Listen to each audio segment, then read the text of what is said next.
وہ ایک واقعہ سنا ہے، ایک آدمی دیکھنا چاہتا تھا کہ میری بیوی کا پیٹ کتنا مضبوط ہے، اس کا ہاضمہ کیسا ہے، اس کوئی بات اپنے دل میں رکھ پاتی ہے، سنبھال کر کے نہیں رکھ پاتی۔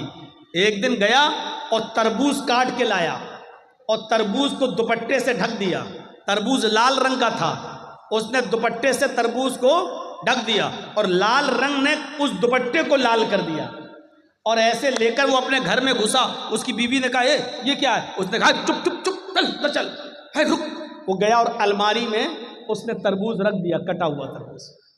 بیوی نے کہا کیا ہے اس میں، دکھاؤ مجھے کیا ہے، کیا لے کے آئے ہو؟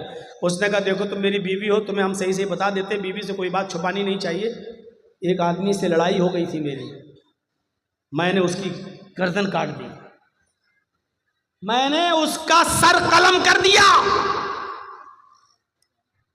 اور دن میں ہم اس کے گردن کو پھینک نہیں سکتے، کہیں پولیس پکڑ لے گی، اس لیے رات جب ہو جائے گی تب ہم ندی میں پھینکنے جائیں گے اس کا سر۔ تم چپ رہو، کسی کو بتانا نہیں۔ نہیں میرا آدمی پھنس جائے گا، میں کیوں بتاؤں گی کسی کو؟ نہیں ٹھیک چلیے۔ 4 بجے کے آس پاس، 3 بجے کے آس پاس دن میں اس نے تربوز رکھا تھا الماری میں، اور مغرب کی اذان ہونے تک پولیس آ گئی اس کے گھر میں۔ پولیس چھاپا مارا، اس نے کہا کہاں جا رہے ہو؟ کہا مجھے پتا چلا ہے کہ تم کسی آدمی کی گردن کاٹ کر لائے ہو۔ گھر کھولو، لیڈیز پولیس بھی تھی ساتھ میں، پورا گھر چھان مارا، الماری کھولنے کی نوبت آئی۔ کہا صاحب میں آپ کو خود ہی بتا دیتا ہوں، میں نے کسی کا سر نہیں کاٹا واٹا ہے، آپ نے میرا پورا گھر چیک کر لیا ہے، اس الماری کو بھی چیک کر لیجئے، میں خود کھول دیتا ہوں۔ الماری کھولی اس آدمی نے، کہا صاحب سر نہیں کاٹا ہے، یہ تربوز کے میں نے 2 ٹکڑے کر دیے تھے، تربوز کو میں نے دوپٹے میں لپیٹ لیا تھا، اور اس تربوز کو میں نے لا کر یہاں رکھ دیا، تربوز لال تھا اس لیے دوپٹہ لال ہو گیا۔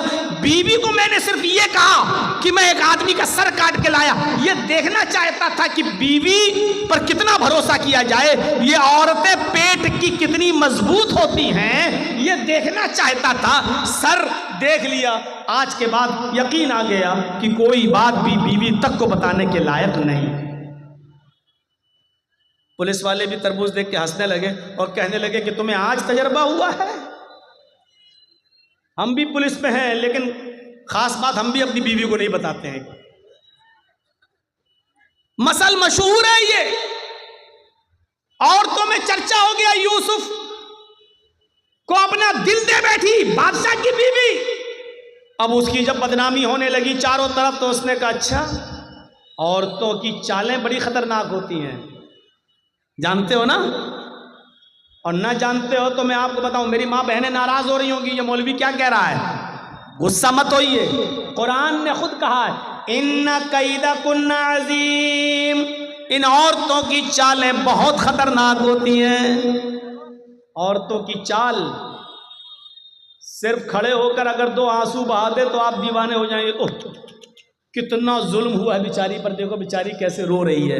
ارے اس کے آنسو ہی میں تو سارے ظلم چھپے ہوئے ہیں۔ کتنی جلدی آدمی، 4 طرف آدمی اور کھڑا ہو، وہ عورت رو دے بیچ میں تو چاروں کو ہمدردی آ جائے گی، بہن روتے نہیں ہیں، ارے نہیں، سب اس سے ہمدردی کرنے لگیں گے۔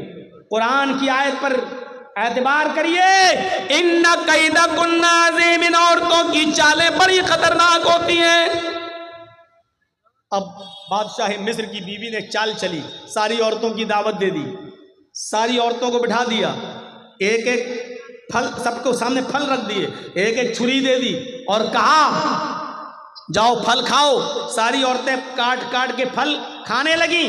ادھر یوسف سے کہا یوسف ان کے سامنے سے گزر جاؤ۔ یوسف علیہ السلام ان عورتوں کے سامنے سے گزرے، ان عورتوں نے جیسے ہی دیکھا یوسف علیہ السلام کے حسن کو، ان کی خوبصورتی کو، ادھر دیکھا ادھر پھل کے بجائے ہاتھوں پر انگلیاں چھریاں چلا دی، انگلی کٹ رہی ہے اور وہ دیکھتی چلی آ رہی ہیں، انگلی کٹ رہی ہے لیکن دیکھ رہی ہیں، تکلیف نہیں ہو رہی ہے۔ کبھی کبھی آپ بہت تیز ایکسیڈنٹ کر جائیں اور آپ کا سر کسی دیوار سے بہت تیز ٹکرا جائے تو اس وقت آپ کو تکلیف نہیں ہوگی، 15 منٹ کے بعد، 20 منٹ کے بعد، آدھے گھنٹے کے بعد آپ کو درد کی تکلیف ہوگی۔ ایسے ہی یہ عورتیں یوسف کے حسن کو دیکھ کر شستر رہ گئیں، ہاتھوں کی انگلیاں کٹ کٹ کے زمین پر گر رہی ہیں، لیکن ان عورتوں کو تکلیف نہیں ہو رہی ہے۔ اور انگلی کٹی نہیں تھی ایسے چھری چل گئی ہو نا، تھوڑی سی کٹ گئی، نہیں، قطعنا ایدیہن، عربی زبان میں قطع یقطع کے معنی کاٹنا، اور قطع یقطع تختی کے معنی ہوتے ٹکڑے ٹکڑے کرنا۔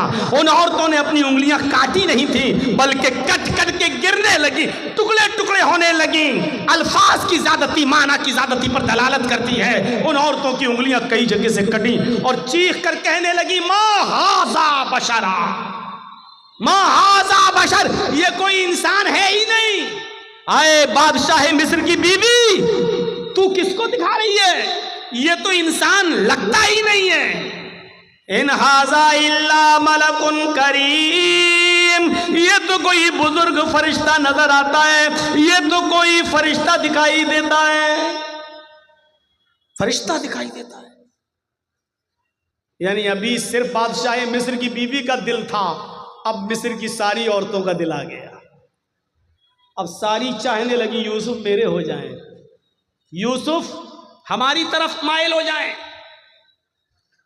اب بادشاہ کی بیوی نے کہا دیکھا تم تانے مارتی ہو نا، اب بتاؤ میرا کیا قصور ہے، بتاؤ میری کیا غلطی ہے؟ جو میں چاہتی ہوں یوسف سے وہی تو تم لوگ بھی چاہ رہی ہو، بتاؤ میرا کیا قصور ہے؟ اور وہی دھمکی دی بادشاہ کی بیوی نے۔ ذرا دھمکی سنیے۔ آئے عورتوں، آئے مصر کی، مصر والیوں، اگر اس لڑکے نے، اس جوان نے، اس یوسف نے اگر میرا ارادہ پورا نہیں کیا، میری بات نہیں مانی، اشارہ آپ سمجھ رہے ہوں گے، آئے مصر کی عورتوں، اگر یوسف نے میری بات نہ مانی، اگر میرا ارادہ پورا نہ کیا، میری بات نہ مانی اور میرے ساتھ وہ کام نہیں کیا جو میں چاہتی ہوں، اگر یہ میرے قریب نہ آیا تو اس کو سخت سے سخت سزا دلواؤں گی یا جیل کے اندر سڑوا دوں گی۔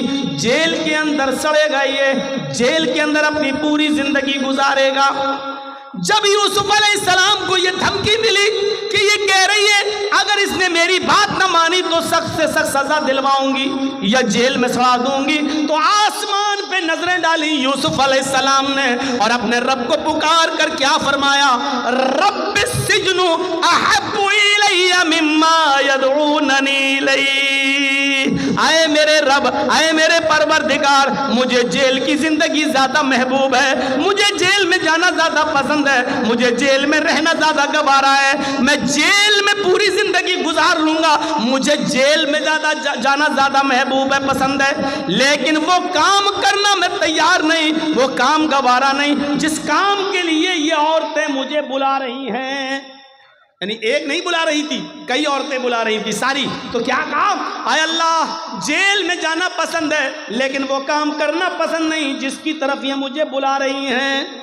یدعوننی الیہ، جمع مؤنث غائب کا صیغہ، ایک عورت نہیں کئی عورتیں تھیں جو یہ کہہ رہی تھیں اے یوسف ہمارے پاس آ جاؤ، اور یوسف نے کہا اللہ مجھے جیل جانا پسند ہے لیکن وہ کام کرنا پسند نہیں ہے جس کام کے لیے یہ عورتیں مجھے بلا رہی ہیں، اب تیری مدد مجھے چاہیے۔ اور مدد کیا چاہیے؟ وَإِلَّا تَصْرِفْ عَنِّي كَيْدَهُنَّ، ان کی چالوں سے مجھے بچا لے، اگر تو نے مجھے ان کی چالوں سے نہ بچایا، اگر تو نے مجھے ان کی چالوں سے محفوظ نہ رکھا، اَسْبُ إِلَيْهِنَّ، تو میں بھی ان کی طرف مائل ہو جاؤں گا، میں ان کی چالوں میں پھنس جاؤں گا، میں ان کی چالوں میں گرفتار ہو جاؤں گا، وَأَكُن مِّنَ الْجَاهِلِينَ، اور جاہلوں نادانوں میں میرا شمار ہو جائے گا۔ یعنی عورتوں کی چالوں سے بچنے کے لیے یوسف علیہ السلام بھی دعا کر رہے ہیں اللہ سے کہ اللہ میں جیل میں چلا جاؤں گا یہ پسند ہے، لیکن وہ کام کرنا پسند نہیں ہے جس کی طرف یہ مجھے دعوت دے رہی ہیں، ہاں لیکن تو مجھے ان کی چالوں سے بچا لے۔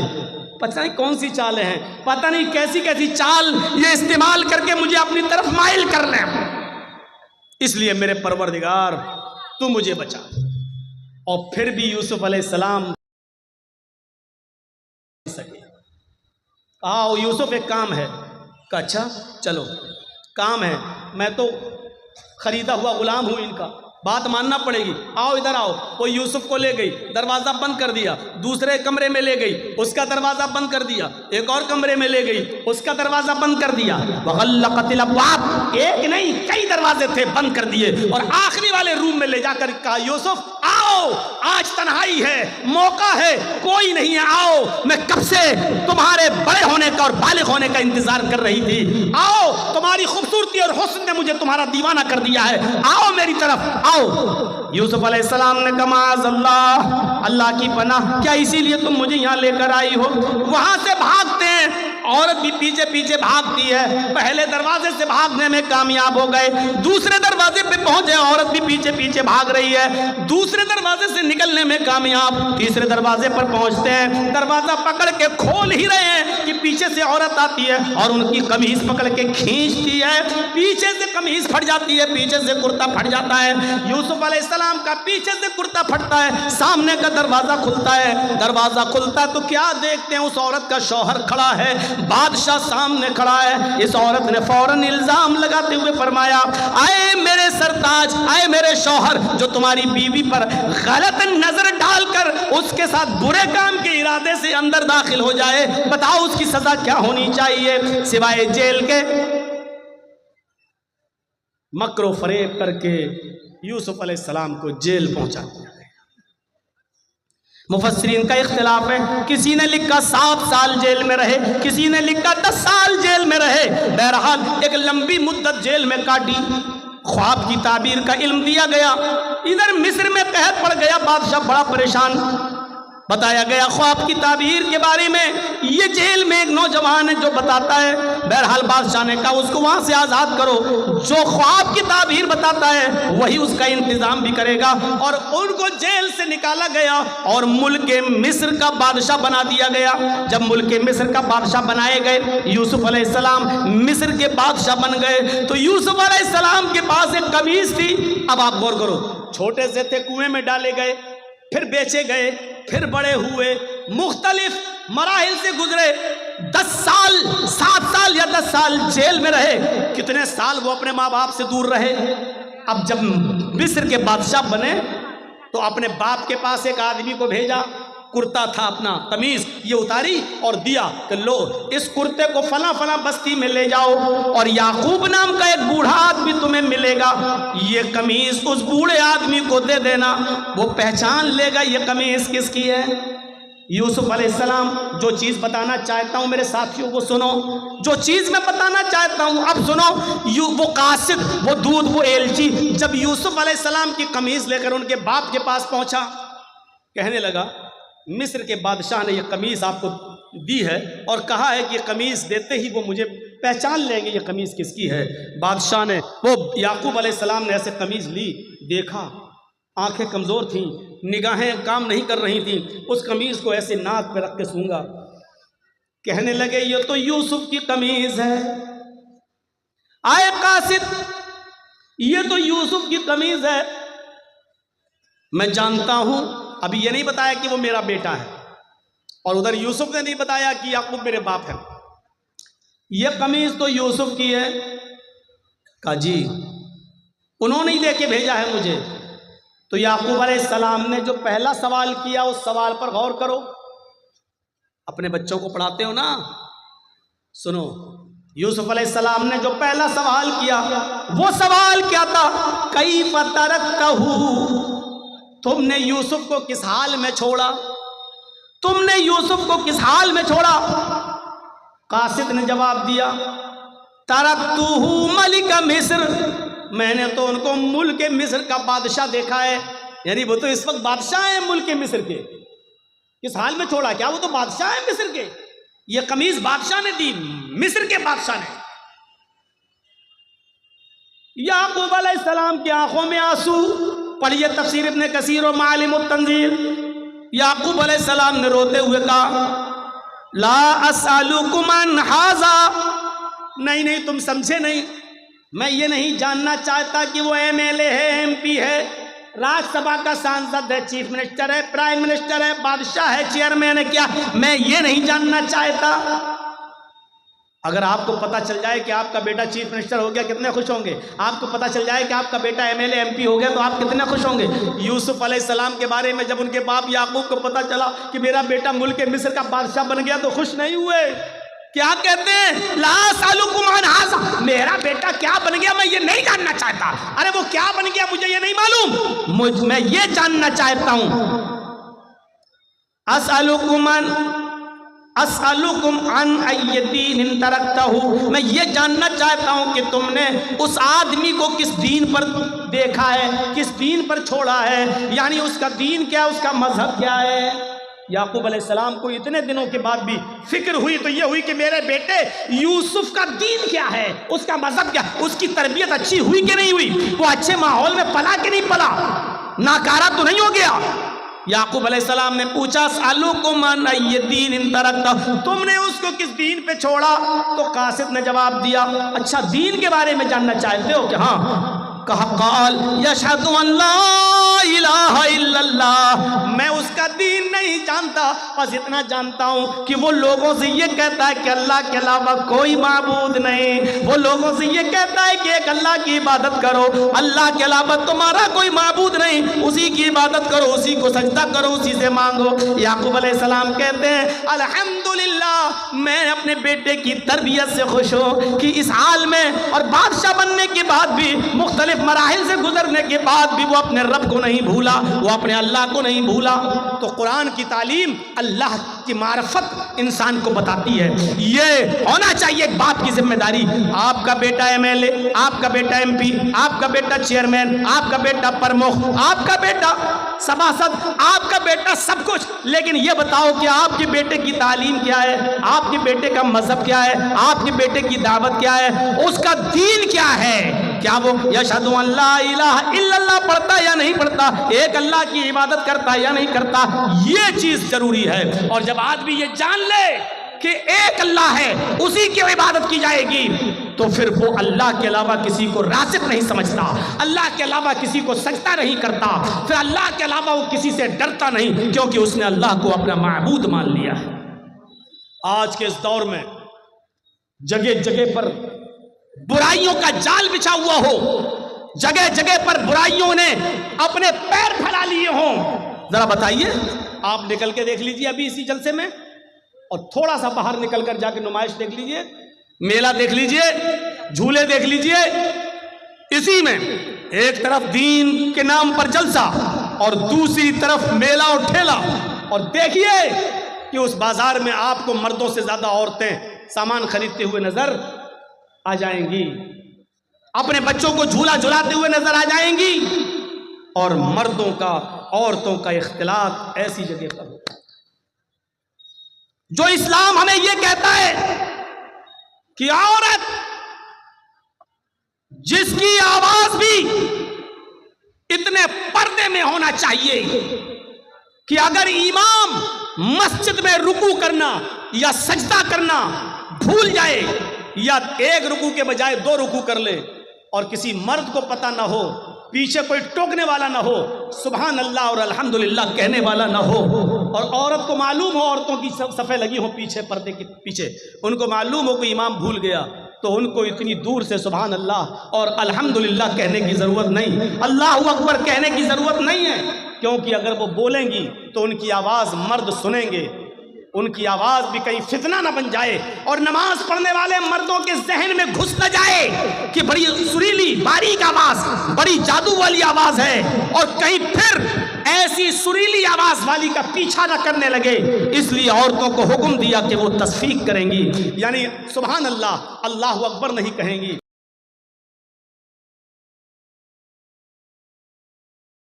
ایسے ہیں یا ایسے، اور اس آواز کو جب امام سنے گا تو سمجھ جائے گا کہ میں بھول گیا۔ غور کر رہے ہیں؟ سبحان اللہ کتنا اچھا جملہ ہے، اللہ اکبر کتنا پیارا جملہ ہے، زمین و آسمان نیکیوں سے بھر جاتے ہیں، لیکن عورتوں کو یہ جملہ بھی زور سے بولنے کی اجازت نہیں ہے۔ مسجد کے اندر بھی، جب مسجد کے اندر بھی بولنے کی اجازت نہیں ہے تو باہر جلیبی والوں سے جلیبی خریدنے کے لیے 1 کلو دے دو، آدھا کلو دے دو، یہ تمہیں پرمیشن کہاں سے مل گئی؟